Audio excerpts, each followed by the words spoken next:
Sa lahat po ng may mga notes, sa page 34 po tayo.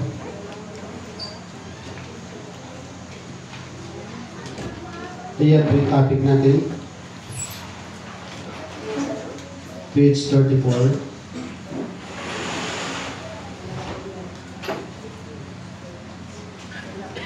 Sa walang mga notes po ay pwede po kayong lumapit sa atin pong Sunday School Director, kay Sister Chap. Dahil ito po ay mapapakinabangan natin for life na. Maging sa mga susunod po nating inirasyon. Praise the Lord! Praise the Lord! Mga kapatid, ang Diyos ba hanggang ngayon nakikipag-usap sa tao? Amen! Praise the Lord! So yan po ang topic natin. Tayo po muna ay manalangin. Ama naming Diyos, pinagkakatiwala po namin ang Sunday School nito na kami ay tulungan mo. Give us, O Lord, the knowledge and wisdom, understanding. Buksan niyo po ang aming kaisipan at puso. At ang iyong pong tagapagturo, Panginoon, ay ilalim niyo po sa iyong karunungan. Kayo po ang mangusap sa aming pong kalagitnaan. Gamitin mo ang pag-aaral na ito na lalo ka pa naming maluwalhati, Panginoon. Yes, Jesus. Na hindi lamang kami ma-inform, madagdagan ng aming karunungan, kundi ma-i-apply din namin, Panginoon, ang mga bagay na gusto mong gawin namin para sa iyong kapurihan in Jesus' name. Hallelujah. Amen. Amen! Malakas na palakpak sa ating dakilang Diyos. Praise the Lord. And please be seated, mga kapatid. Kung kayo po ay mayroong ballpen at saka notebook, pakitake note na lamang po. Ito po yung mga talata na atin pong babasahin. Ito pong mga talata nito ay for life na po natin pagbubulay-bulayan. Blessed is the man that heareth me, watching daily at my gates, waiting at the post of my doors. Mapalad ang tao na nakikinig sa Diyos or sa salita ng Diyos. 2 Timothy chapter 2 verse 15, study to show thyself approved unto God, a workman that needed not to be ashamed, rightly dividing the word of truth. So hindi lamang natin pinapakinggan ang salita ng Diyos, kundi pinag-aaralan natin. Amen. Amen. Para tayo po ay matutunan. 2 Timothy chapter 3 verse 16, all scripture is given by inspiration of God and is profitable for doctrine, for reproof, for correction, for instruction in righteousness, that the man of God may be perfect, truly furnished unto all good works. 1 Peter 3:15, but sanctify the Lord God in your hearts, and be ready always to give an answer to every man that asketh you a reason of the hope that is in you with meekness and faith. I pray mga kapatid na sa loob ng 3 years na paglilingkod natin sa Panginoon, nawa pag mayroon nang magtanong sa atin, ay mayroon na po tayong may isasagot. Okay ba yun? In 3 years natin pong pag-aaral. Palagay ko po pag natapos natin yung mga notes natin pong pinag-aaralan, ay pwede na tayong sumagot sa tanong. Pero huwag natin gayahin si Soriano. Kapatid. Kasi pag tinanong mo, dinibatihin ka. So, ready tayo. Amen. Amen. Kailangan ready po tayo.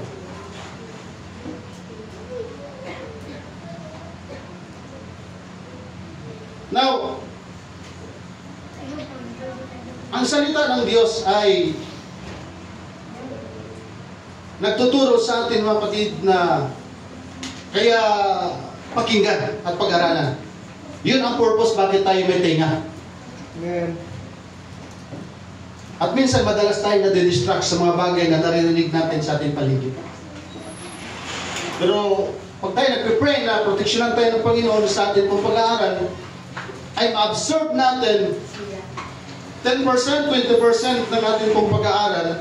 Naniniwala po ako mga kapatid na tayo po'y lalagong Kristiyano. Amen. Amen. Minsan po, mas maganda yung nakaupo kaysa nagtuturo ka. Kasi may mga panahon na pag nakaupo tayo, kaya ko yan. Mas okay pa ako dyan. mas magaling pa ako dyan. Pero pag nakatayo na tayo sa likod ng pulpito, mga kapatid, nanginginig tayo. Kasi po, hindi biro ang likod ng pulpito. Hindi biro po ang salita ng Diyos. True. Taon ang ginugugol dito, prayer, fasting, mga kapatid, para po tayo matuto at para tayo ay kausapin ng Diyos. Amen? Amen. Kaya sabi ng Timothy, sikapin natin. At itong ginagawa natin sa pag-aaral ng Sunday School ay isa po ito sa atin pong ginagawa na pagsisikap na aralin ang salita ng Diyos para tayo po ay maging kalugod-lugod ang ating mga gawa sa paningin ng Diyos.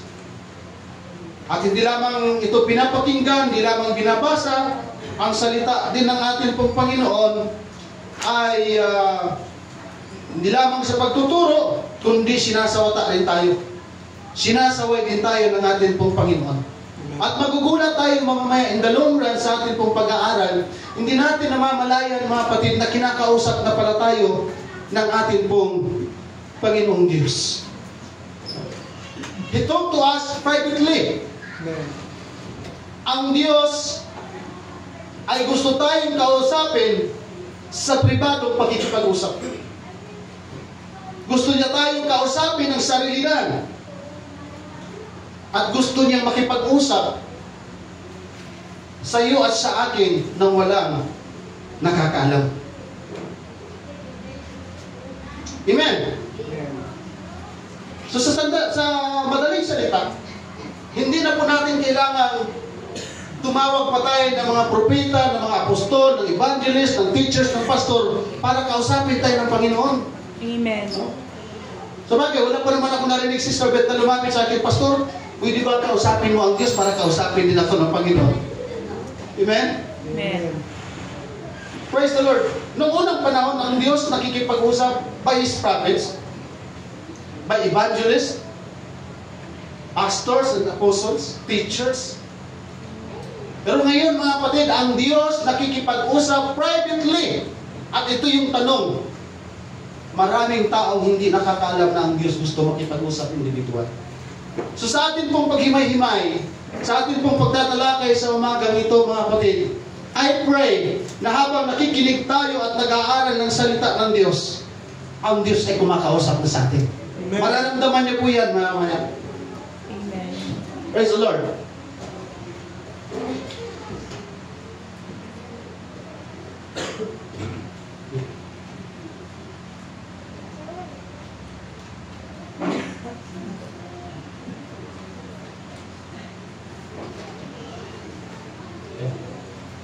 Mababasa po ninyo yan sa inyong mga notes na hawak.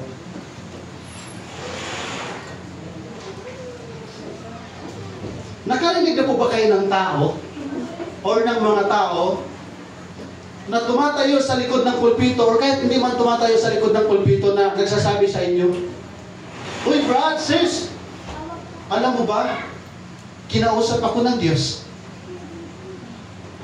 May narinig na kayo ng ganon? Kinausap ako ng Panginoon. Na mga kapatid, pagbaguhan ka pa lang, medyo kakabahan ka at tatayo yung balahibo mo, kinausap ng Diyos. In what way?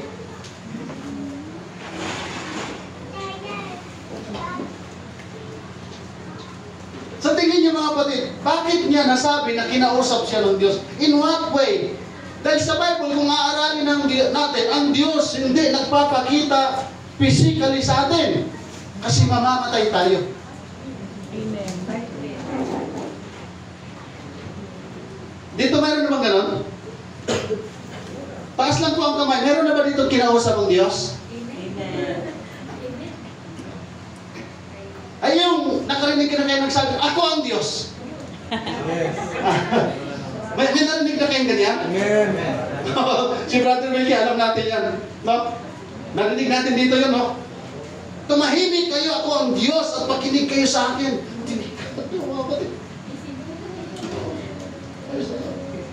So may mga points, may mga punto sa Bible, kaya natin hinihimay-himay. Kasi pag hindi natin ito naaral ng tama, mga kapatid, mawiwindang tayo. Kasi kahit sino man sa atin pwedeng tumayo sa likod ng pulpito at sabihin natin, "Ako ang Diyos." Kaya po, Sa parting gold, maraming mga sikat dyan na nagsasabing, ako ang Diyos. At yung kaibigan niya ay hindi naniniwala sa Diyos. Pero mag-best friend silang dalawa. Araw-araw sila debate sa lugar ng Bohol. Yung isa siya ang Diyos, yung isa humanist.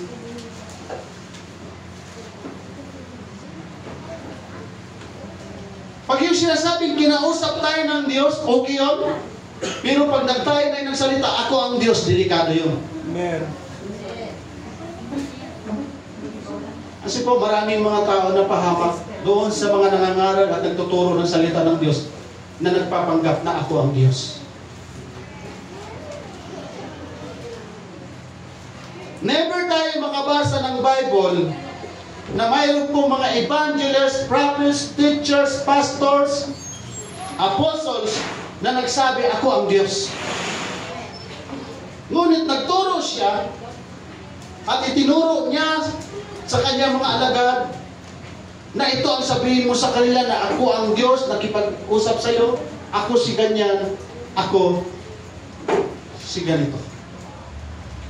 So mababantayan natin mga kapatid ang Espiritu ng Diyos, ang taong nagsasalita, nangangaral, kung siya ba'y kinausap ng Diyos. Amen? Amen. Kasi po kung mayroon tayong ma-encounter na tao na magsasabi sa akin, ako ang Diyos, maghingi ka kaagad ng himala. Dahil ang Diyos ay Diyos ng himala.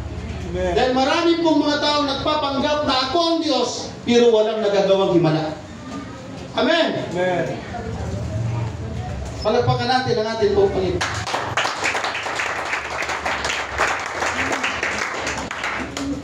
The Bible is not only written to save the world, but its scope comes much closer to you. So ang Biblia hindi lamang isinulat para maligtas ang mga tao sa sanlibutan, kundi ang gusto ng Diyos ay atin po siya makilala ng lubusan. Mahirap naman po kasi yung mga kapatid na ligtas ka pero hindi mo kilala ang Diyos. Okay ba yun? Ligtas ka pero hindi mo kilala ang nagligtas sa'yo? Parang hindi okay yun. Amen. So ang Bible, ginawa, sinulat para iligtas ang mga tao sa sanlibutan at hindi lamang po nagtatapos doon. Bakit po? Alam ng Diyos, limitado ang ating kakayanan, limitado po ang ating pong mga kaisipan, limitado po ang ating unawa, at alam niya na nahihirapan tayo paano siya makilala.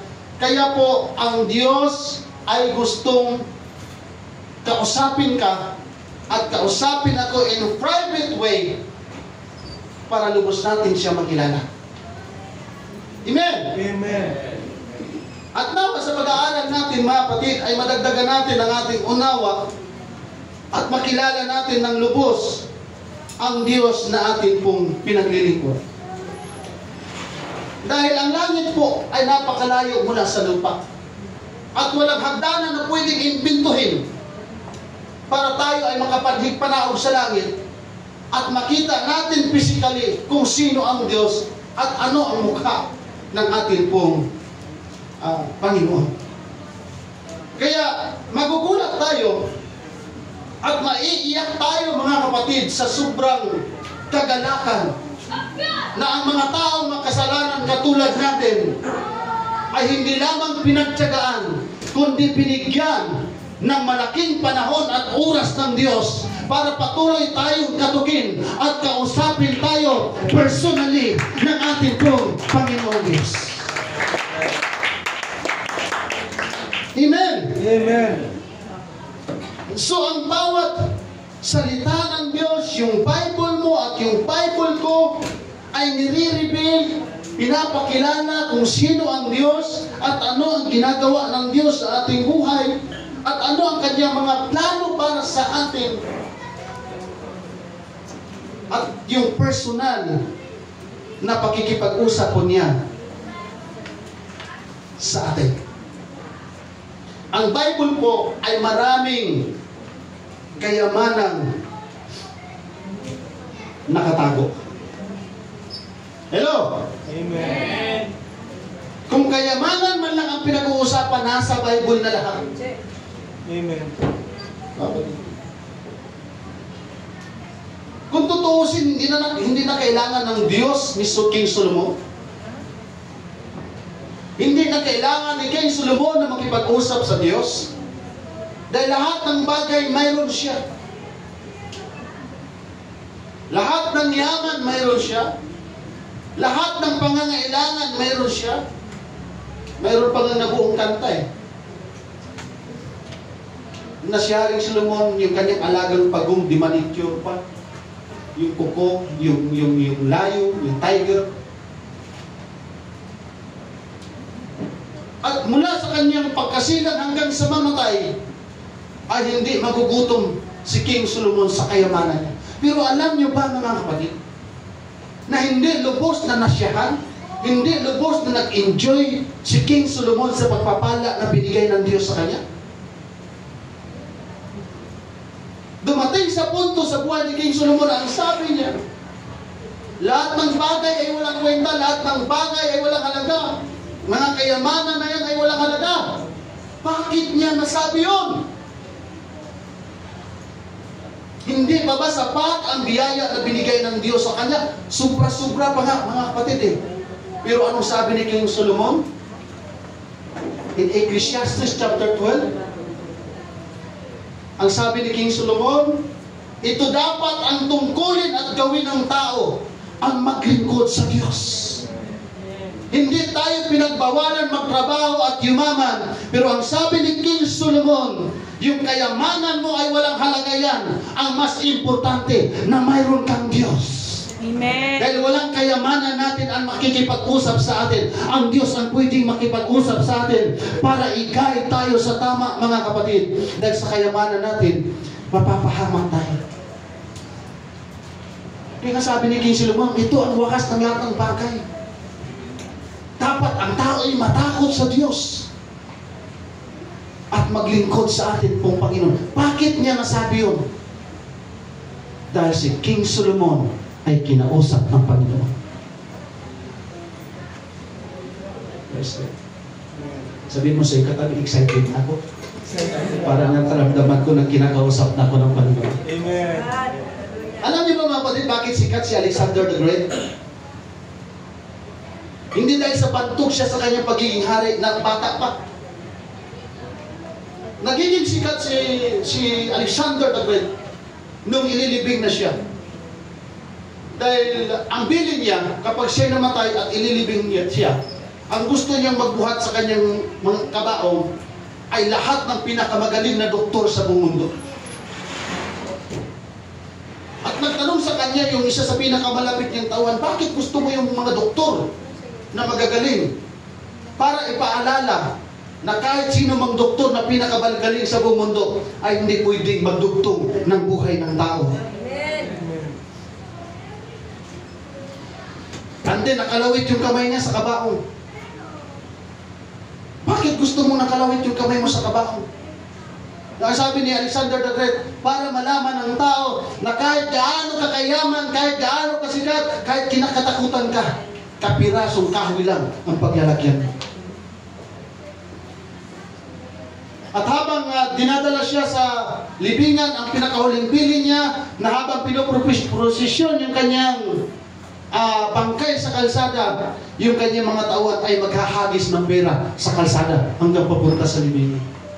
Sikat siya. Bakit? Dahil ang sabi ni Alexander the Great, kahit gaano kakayaman, wala kang kayamanan madala sa lupa. Amen. Now, sa atin pong pag-aaral sa umagang ito, mga kapatid, ang Bible, ang salita ng Diyos na pinapangaral po sa atin ay wala pong katumbas kahit ang pinakamamahal na brilyante ng buong mundo.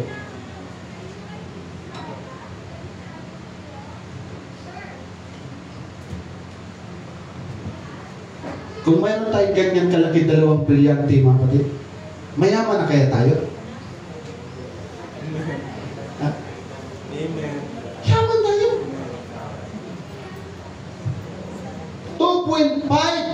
$1 million bawat karat.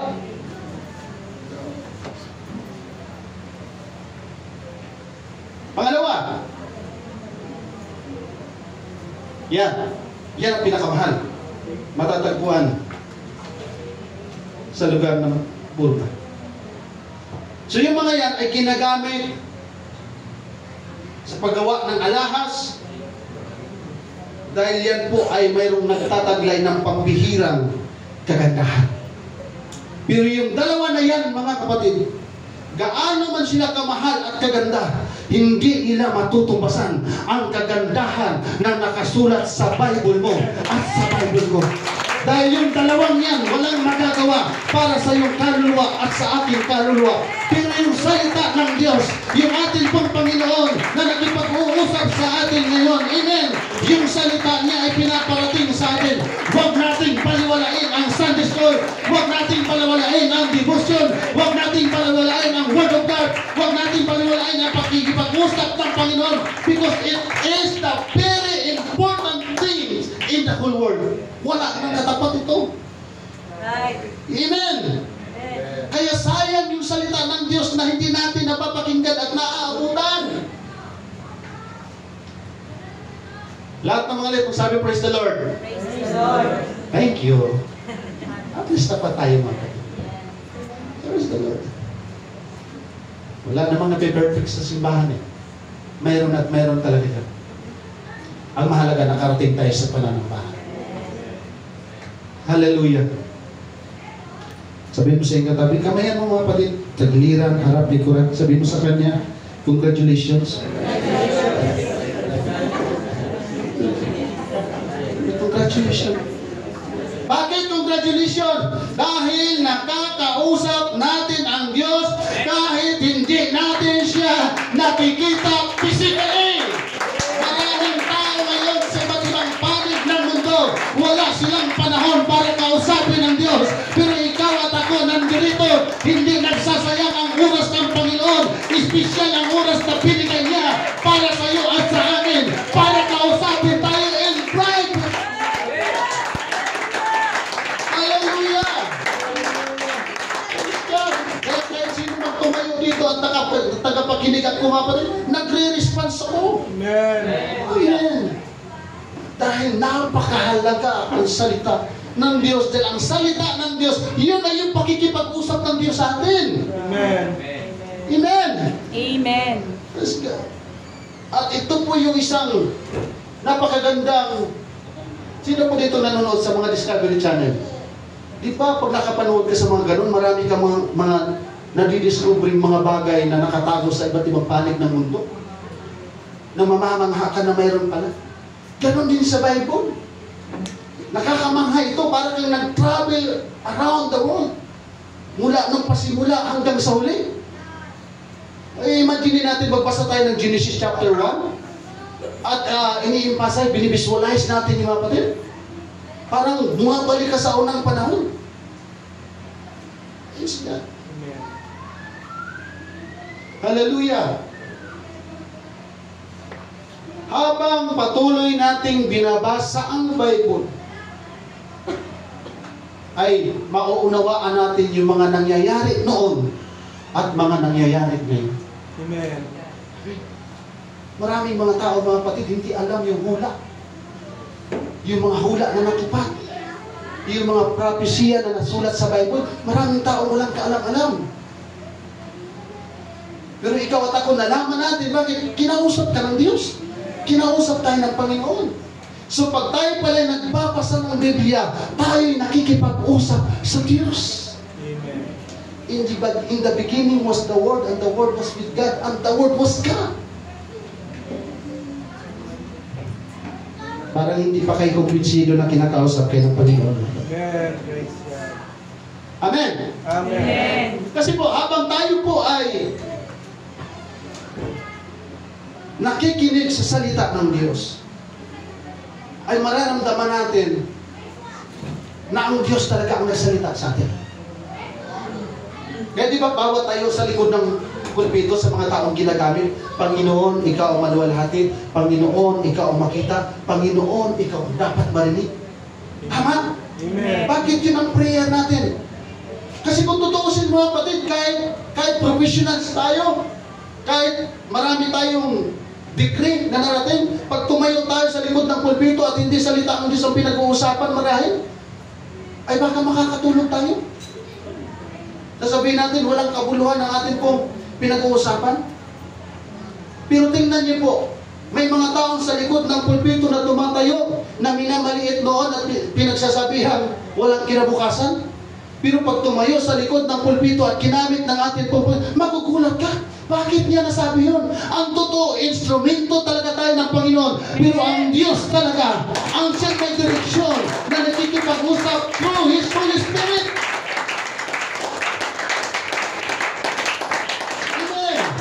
Eh, magugulat ka na lang eh. Hindi ko naman yung sinulat, hindi ko naman yung inisip, hindi ko naman yung plinano. Bakit yun ang nasabi ko? Right. Hindi talaga natin kalooban yung nasabi, kundi kalooban po yun Amen. ng ating po Panginoon, mga kapatid.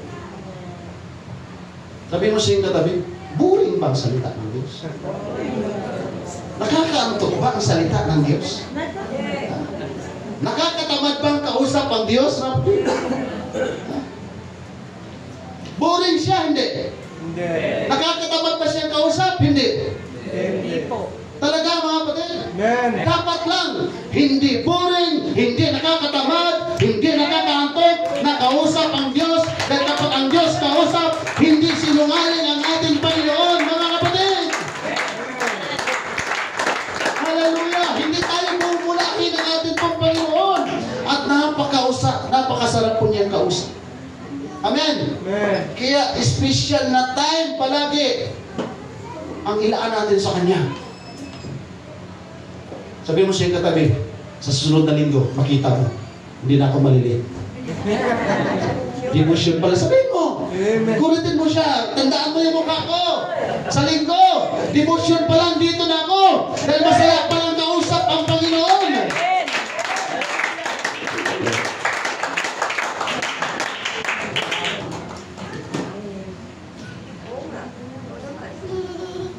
Hallelujah.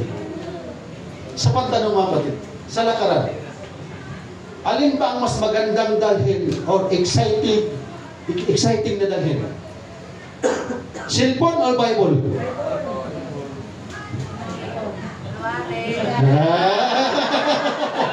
Oh, sigurado?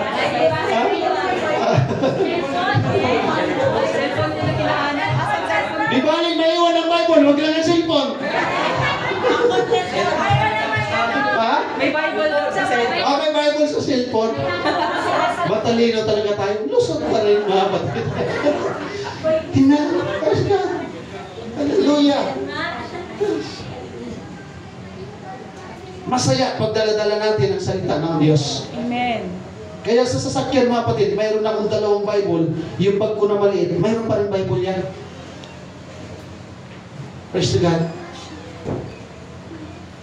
Dahil ganun ka-importante para sa akin ang salita ng Diyos.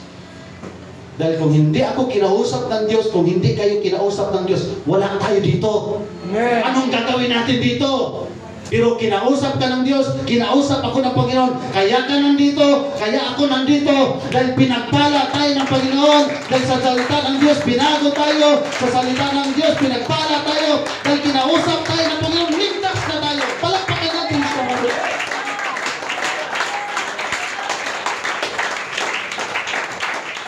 Praise the Lord! Ito yung sinasabing napaka-imposibleng ma-develop na magkaroon ka ng relasyon sa Diyos na hindi mo siya nakikita. Pero pinagsisigawan natin, I love you, Lord! Kayo ba mga kapatid, kaya nyo isigaw, I love you, Lord? Amen. Bakit kayo nag-I love you sa Panginoon?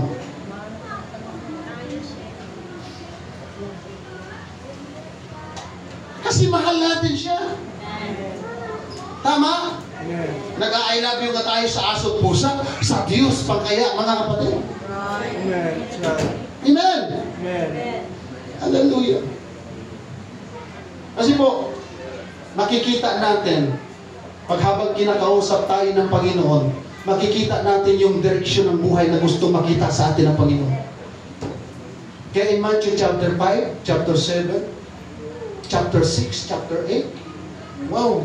Grabe po yung pangangaral yan ng ating Panginoon, mga kapatid. Family life, beatitudes, pag ma-adapt natin yun, pag makuha natin yun, ay grabe. Alam natin ang Diyos ay perfecto, tama? Anong gusto ng Diyos sa atin? Maging imperfect o perfecto? Perfect, tama? At hindi natin mapiperfect ang ating buhay without the Word of God at hindi tayo kinakausap ng Diyos.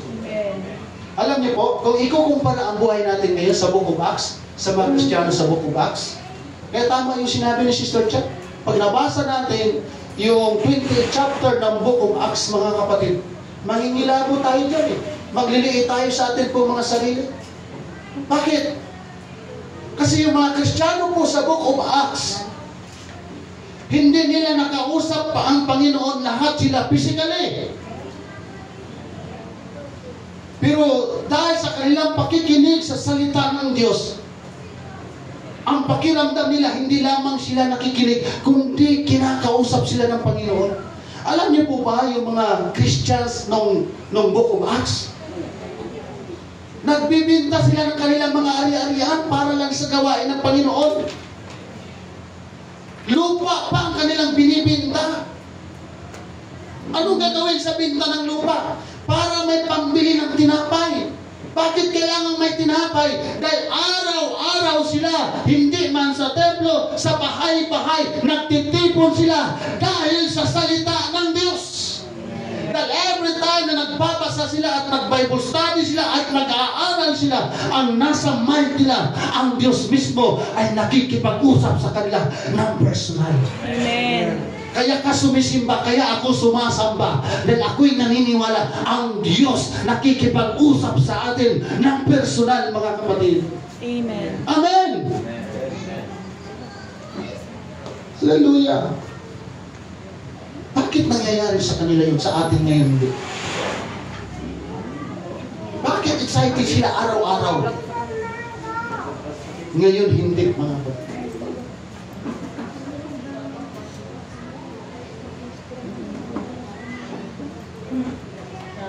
Lahat na may mga asawa, magsabi, praise the Lord. Praise the Lord.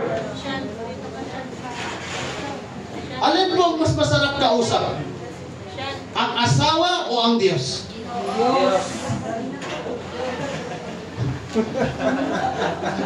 Bakit pala pag-asawa?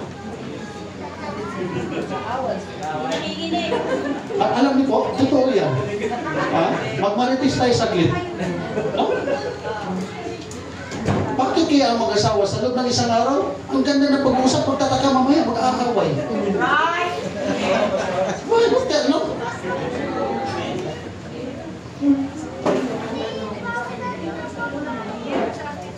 Mayroon ako nakausap dati sa probinsya namin. Na ang sabi niya, sa loob ng 2 taon, hindi sila nag-away mag-asawa. Sabi, parang mahirap pa wala. Sabi sa kanya, anong sikreto mo? Bihira lang kami mag-usap. Pero nung time na yung mga kapatid, sa loob ng 2 taon, hindi sila nag-away. Nung time na nag-away sila, Sister Maria, tulog yung asawa.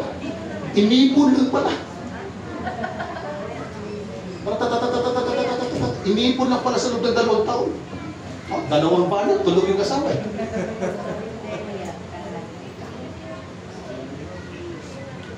Alin ang mas masarap kausap? Ang Diyos o ang asawa? Ang Diyos. Dahil hindi tayo aaway ng Panginoon. Amen. O mga anak, alin ang mas masarap kausap? Ang magulang, ang Diyos. Nahiya kayo, dito mga magulang ninyo. No? Yes.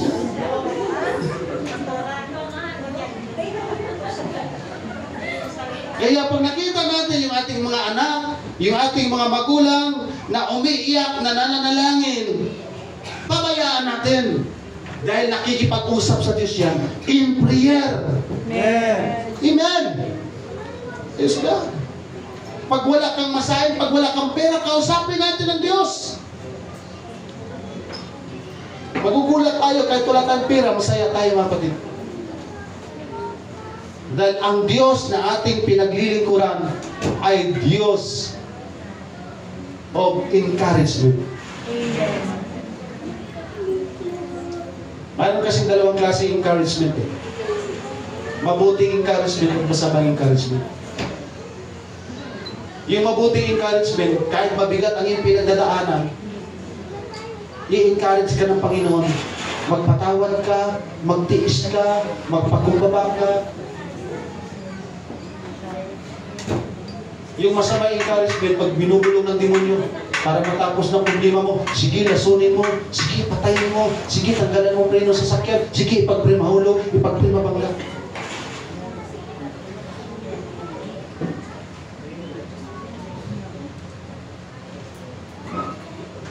Binusay ka tabi. Basahin mo yan kami. Babala! Wala. Babala. Asawa ni? Babalon. Magaling. Babala! Not every verse God speaks will make us feel glad and excited. Dito tayo na yun.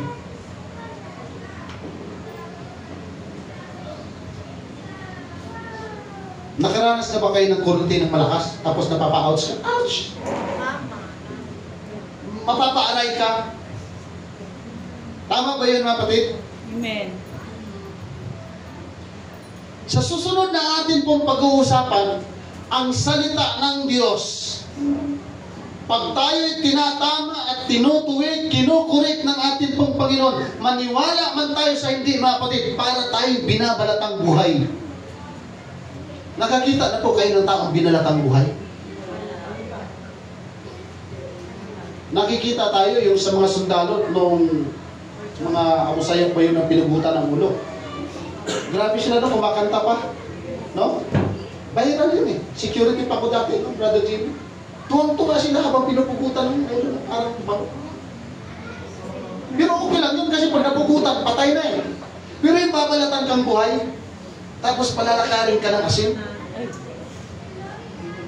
Yan kasi ang torture ng ginagawa ng makakaliwa.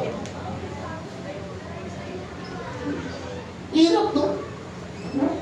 Pero alam niyo po ba na ang salita ng Diyos ay mas masakit pa sa binabalatan ka ng buhay? Pag inaral natin ang pangangaral ng ating Panginoong Jesucristo, kapag siya po'y nakikipag-usap sa tao mula noon hanggang ngayon, may mababasa tayo dyan sa Bible na kapag lapag ang ating ginagawa sa ating pong Panginoon, ang sasabihin ng Diyos, mga ulupong. Masakit yun, hindi. May nabasa kayong ganon, sabi ng Panginoong Jesucristo? Mga lahi kayo ng mga ulupong. Amen. Ang puputi ng inyong mga damit, pero ang inyong mga buhi kay itim. Mabuti pa sa iyong sabitan ng dilingan sa liig at ihulog sa dagat.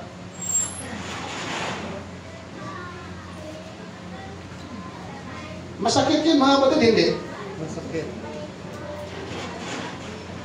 Ang salita po ng Diyos ay hindi nangingimi na tayo po ay masaktan. Ang mahalaga, mabago tayo. Amen. Tama? Amen. Nakakita na kayo ng mga magulang na namalo ng anak? Subukan mong awatin. Anong isasagot sa'yo? Huwag mo akong awatin. Kasi kailangan na niya masaktan para mabago siya. Totoo yun, mga kapatid. Amen. Sabihin natin, kilala natin ang Diyos, hindi ka tayo nagbabasa ng salita ng Diyos. Sabihin natin, kinakausap tayo ng Diyos, itamad na tayo magbasa ng salita ng Diyos. Amen. O, di ba, ouch? Di ba, aray? Amen.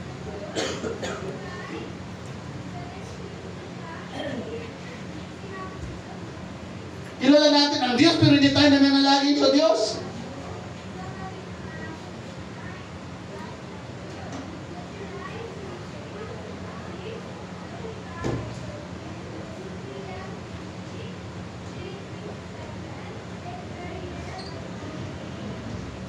Lagi nagsasabi yung ating Sunday school teacher, dapat marami tayong memory verse na memorize.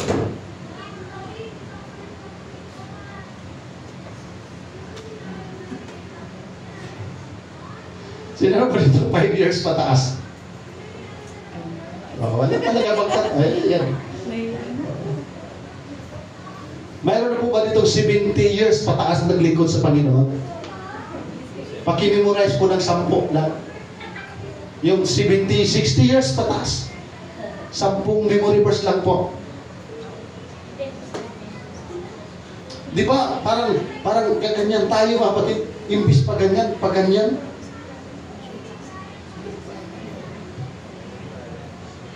Hindi lang bawal magturo, mga kapatid. Magtuturo ako eh. Sino ituro mo, pastor? Ako na.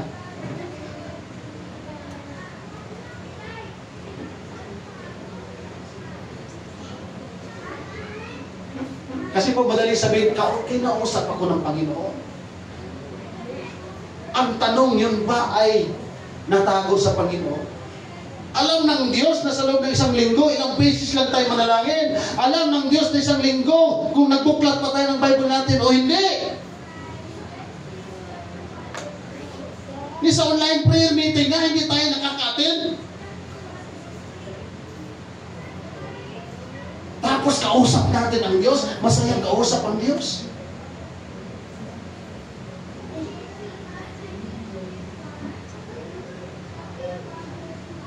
Alam niyo po, bilib ako kay Pastor G.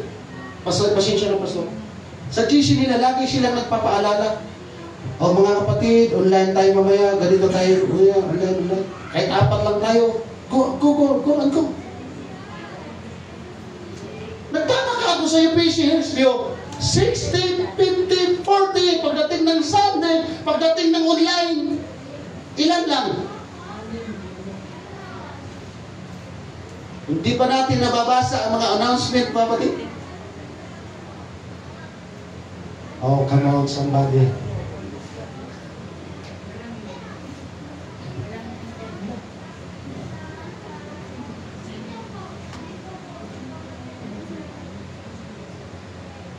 Alam niyo po ba, kahit sa online meeting, ang Diyos nakikipag-usap sa iyo at sa akin. Kaya nga, napakasarap kumanta sa lugar na kung saan mayroong gawain ang Panginoon. Dahil makakarinig na naman tayo ng salita ng Diyos. O ngayon, kung naka-attend kayo sa devotion, anong pamagat ng devotion leader natin? Don't worry. Ang nakasagot, yung naka-attend. Pero yung hindi naka-attend, anong isasagot natin? Di ba ang ganda? Don't worry! Kahit late tayo, pagpapalain pa rin tayo ng Panginoon. Amen. Hallelujah. That's the Word of God. Ang Diyos nagsasabi, nangungusap, anak, don't worry. May pabigat ka ba ang problema at pinagkadaanan? Don't worry. Walang bagay na hindi kayang solusyonan ng Diyos. Amen. Hayaan lamang natin kausapin tayo ng Panginoon. Privately. Kasi po, pagkausap natin ang Panginoon one-on-one, pag nasa bahay tayo, may kaibigan po ako dating pastor, hindi siya sa UPC. Nahiram ako, Brother Gilbert, ng isang upuan. Pag pumupunta ako sa simbahan nila at magigitara ako, dahil ang gusto kong kantahin yung mga kantang NPA, kukuhain ng upuan, brother. Gaganyan yan. Lord, upo ka dyan. Tatakot ako sa ganyan eh. Lord, upo ka dyan. Gusto kitang kausap eh. Kasi nasasaktan pala siya sa akin. Kasi simbahan yun, ang mga tugtog ko, wala ka ba napapansin? So, siyempre, pastor siya, nasasaktan siya. Alam mo ba, pag ganyan, Sister Beth, gaganyan na yun. Tulungan mo ako, nahihirapan ako. Masakit yung puso ko, Panginoon. Talagang, hindi ko kakayanan ito, baka mapupuno ko. Hindi pinapakinggan niya. Gusto pala niya akong balatan, hindi ako mawawalang balatan. Pastor siya. Naiyak talaga siya. Lord, tibayin mo ako, patatagin mo ako na yung mga bagay nito, kakayanin ko. At alam niyo po ba mga kapatid, at tulugan niya sa gabi, yung mga upuan. At bago siya matulog, Brother Jess, nakangiti, Lord, salamat. Ako'y matutulog sa ibabaw ng iyong mga kamay. Grabe, pag nakatulog siya, parang helicopter. Nasarap siya. Sarap ng tulog niya. Pwede ba katulog siya? niya yun, nakukomfort siya. Taas kamay ng problemado. Amen. Mamaya, mga kapatid, pag tayo nananalangin, kausapin natin ang Diyos sa pamamagitan ng ating pong pananalangin. Lord, kung hindi ko na talaga kaya, makakagawa na ako ng masama. Pero naniniwala ako sa kapangyarihan mo. Naniniwala ako sa pangako mo, Lord. Tulungan mo ako, tapanin ko, Ginoo. And believe the promise and the word of God, mga kapatid. Hindi tayo pababayaan ng Panginoong Diyos. Amen. Amen! Amen. Alam niyo po ba, pag hindi natin binabasa ang Biblia, tayo ang binabasa ng Bible, magugulat tayo, makikilala natin kung ano yung karakter natin sa harapan ng ating pong Panginoon. Hallelujah! Ang salita ng Diyos ay inihalintulad ni Apostol Pablo sa isang matalim na tabak. Masakit. May mga talata diyan na sasabihin ng Panginoon para kayo mga taga-Korinto. Sulat ng Apostol Pablo.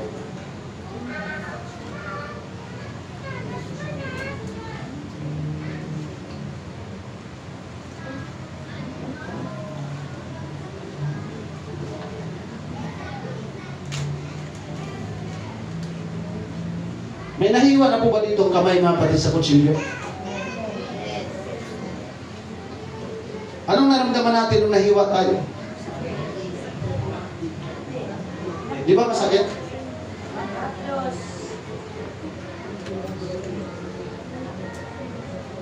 But by the same method of reading and hearing, God seeks to improve and perfect us so that all our ways are pleasing to Him.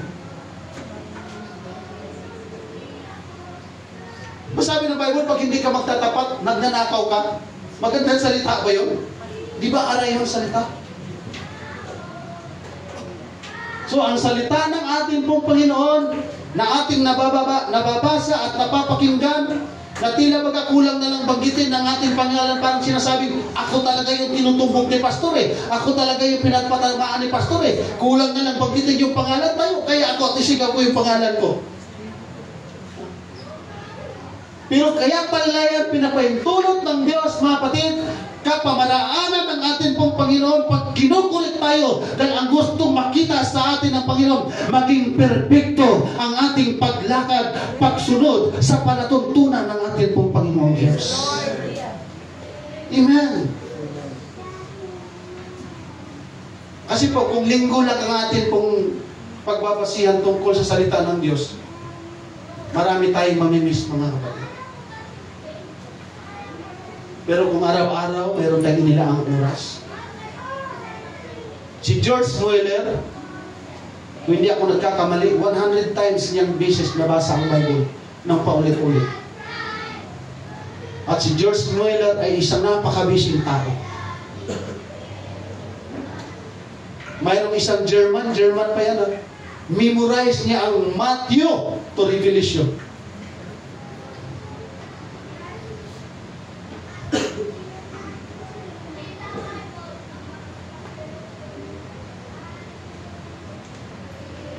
Pastor, bakit kaya? Tagal na ako naglilingkod sa Panginoon, bugnutin pa rin ako. Parang gusto ko pa rin manapak, parang gusto kong mangurot, parang gusto kong managyak.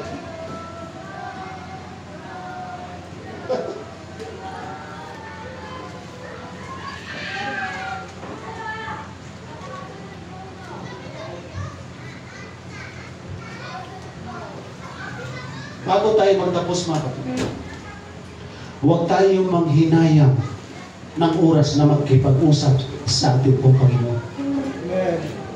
Para masunod natin siya, maunawaan natin siya, yung mga plano niya sa buhay natin, maglaan po tayo ng oras ng ating pong Panginoon. By His Spirit, by His Word, yung Bible natin, kompleto na po ito. Walang labis, walang kulang. Nandito na po lahat ng ating pong hinahanap. Sabay-sabay po natin basahin.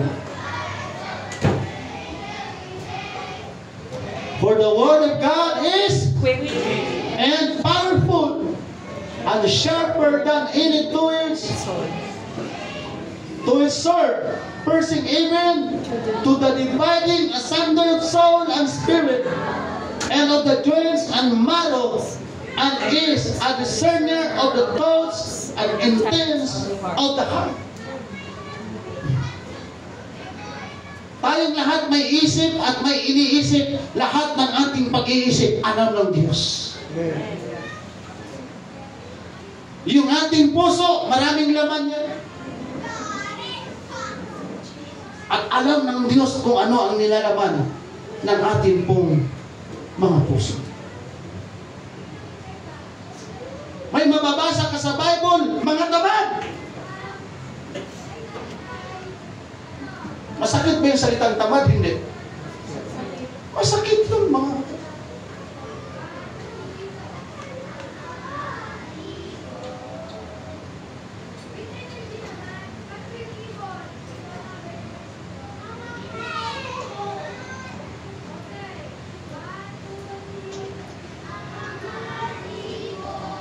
Nung nataga ko yung hita ng kapatid, dito mahaba yan.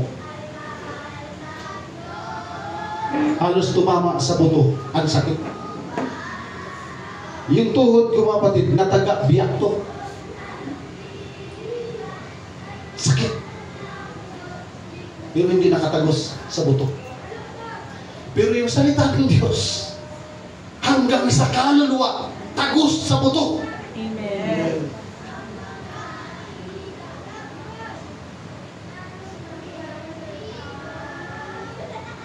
Kasi po, ang pinakamasakit pakinggan na ating marinig bilang isang Kristiyano, yung sabihan tayo, hindi tayo nabago. Masakit yun, hindi. Tingnan mo yung katabi, sabihin mo sa kanya, tingin ko sa'yo, may nabago na. Amen. God. Sabi mo siya, may nabago na ba ako? Sige daw, sa likuran. Ito, sabi natin na bawat isa, may nabago. Kinausap, di ba sabi natin kanina, tayong lahat ay kinausap ng Diyos at walang taong kinausap ng Diyos na hindi nabago ang buhay. Amen. Kaya kung may mga panahon na nasasaktan tayo ng salita ng ating pong Panginoon, tagos sa ating utak, tagos sa ating puso, tagos sa ating kaluluwa, tagos sa ating mga buto, huwag tayong mag-backslide, mga kapatid. That is the corrections of the Lord para lumakad tayo na ayon sa kalooban ng ating pong Panginoon. Minsan may mga panahon na kailangan nating masaktan para matuto tayo. Tama ba? Amen. Kung hindi ako pinagtsagaan paluhin ng nanay ko, hindi ako matutong sumula. Ay, grabe, magang-maga sa kawayan tong kamay ko, Brother Jess. Litra pa lang, letter J. Yung J ko, may sabi ng nanay, ano ba yung kamay na yan? Huwag mong kaliway, ay, kananin mo. Yung mga kawayan, yung lipak, Brother Wilkie sa probinsya, ang lagapak yan sa kamay ko. Matutulog akong sumulat ng, pero ilang taon na ako noon ba? Hindi ko maisulat yung pangalan ko. Pero nasa school na ako, Sister Beth. Bumalik pa ako sa bahay. Kaya hindi ko alam, nakalimutan ko isulat yung apelyido ko. Kaya ilang kilometro yung lato. Alas 3 ng madaling araw, gising na yan sila eh. Tapos papasok sa school. Grabe.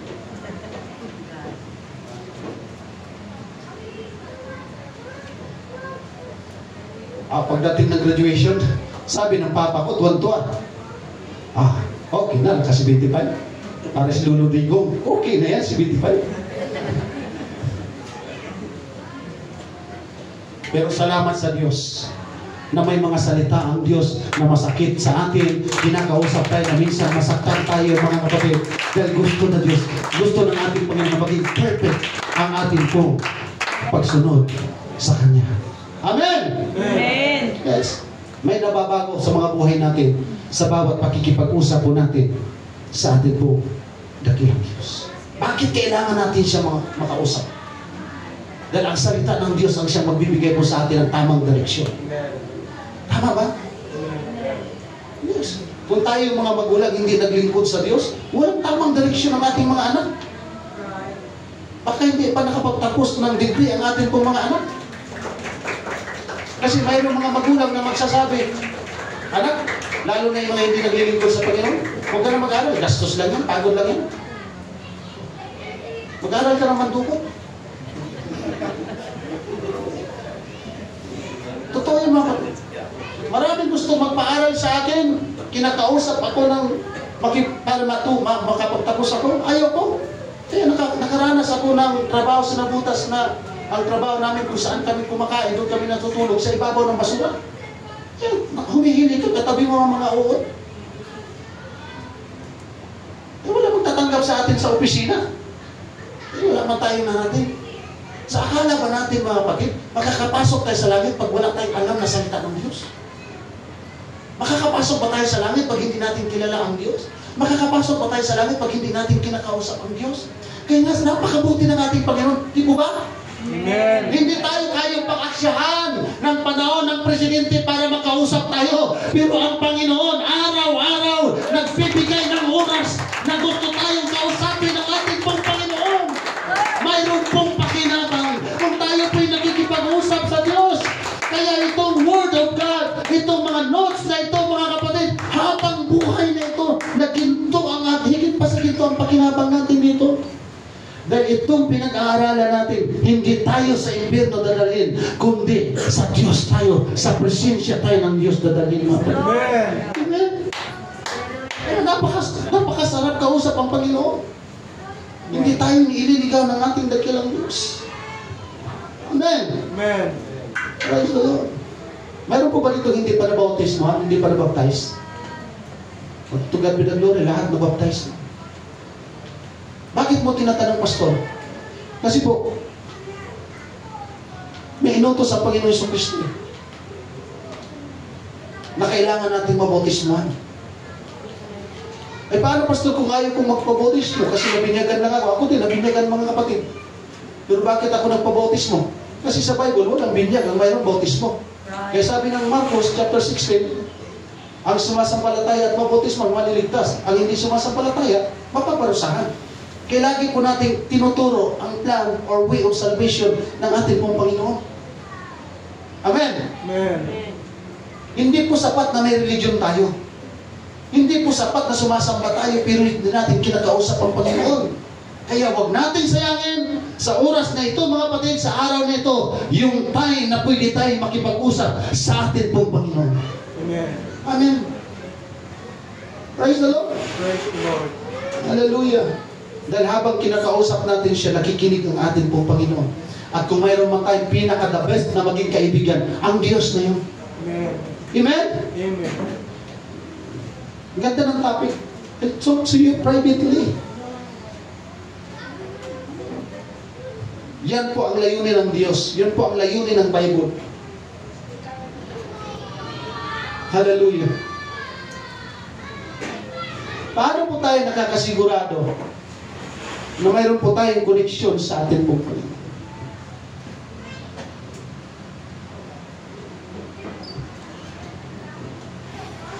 Hallelujah. Bago tayo magtatapos, mapatid,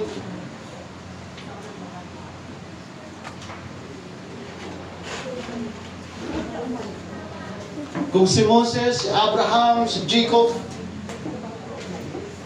yung mga Bible characters na kinausap ng Panginoon, ay hindi sila magtagumpay kung hindi sila nakinig sa Diyos.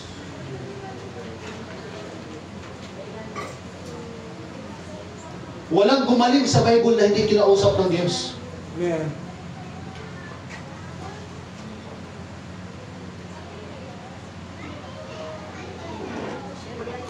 God be the glory. Amen. Sino po dito ang gusto pang mabago ang ating mga buhay? Amen. Hindi man tayo magsusuot ng ganito kung walang salita ng Diyos. Termarin, tama? Tayo magsusuot ng ganito. Hindi tayo tayo papalakpak at sisigaw at iiyak sa Panginoon kung hindi natin nakausap ang Diyos? Maraming nagsasabi sa atin na tayo ay baliw. Maraming nagsasabi na tayo ay kulto. Bakit tayo tumatawa? Bakit tayo sumasayaw? Bakit tayo umiiyak? Sabi nila, anong ginagawa ng bayan? Bakit nakikipag-usap sila sa hindi nakikita? Tama! Ang Diyos hindi nakikita physically, but by His Holy Spirit in the midst of us. Ikaw at ako ay may kalayaang makipag-usap sa ating pong Panginoon. Kaya sayang yung tayo sasamba sa linggo, pero hindi natin naramdaman at hindi natin kinakausap ang Diyos. Kahit anong gusto ng Diyos nakatok sa atin pong mga puso para kausapin tayo, pag hindi natin siya binigyan ng pagkakataon, sayang ang oras, sayang ang araw. Kaya sa araw na ito, ang sabi ng Book of Revelation, ang Diyos ay kumakatok sa atin pong mga puso. Bakit siya kumakatok? Gusto niyang kausapin natin siya. Para ano? Dahil alam ng Panginoon na may pangangailangan tayo. At ang tinutugon ng Diyos sa Bible, yung makikipag-usap sa Kanya, yung may tamang intensyon sa Kanyang puso at isipan para sa Diyos. Kaya every time na tayo kinakausap sa ating pong Panginoon, pasalamatan natin ang Diyos. Sino ba tayo? Basura lang tayo. Maruming basahan lang tayo. Walang kwentang basahan, walang kwentang tao. Maruming sa lipunan, masamang tao. Pero binago tayo ng ating pong Panginoon para maging asin at ilaw, maging living testimony. Na totoo pala na kapag kinausap natin ang Diyos, hindi tayo pipiguin ng ating pong Panginoon dahil mayroon pong kapangyarihan ang salita ng Diyos, mga kapatid. Mahalin natin ang Diyos, mahalin natin ang salita ng Diyos, mahalin natin ang gawain ng Panginoon, at magsikap tayo na kausapin tayo ng Panginoon in private. Amen. Kahit hindi dito sa church, kahit sa bahay, sa ang lugar, mga kapatid, malaya tayong makipag-usap sa ating pong Panginoon by prayer and by the reading of the Word of God. Amen. Pagsasamahin na natin ang lahat ng ating mga libro sa school, hindi kayang itumbas sa Biblia. Amen. Praise God. Okay na ba tayo? Amen. Masaya na ba tayo? Amen. Masaya ba ang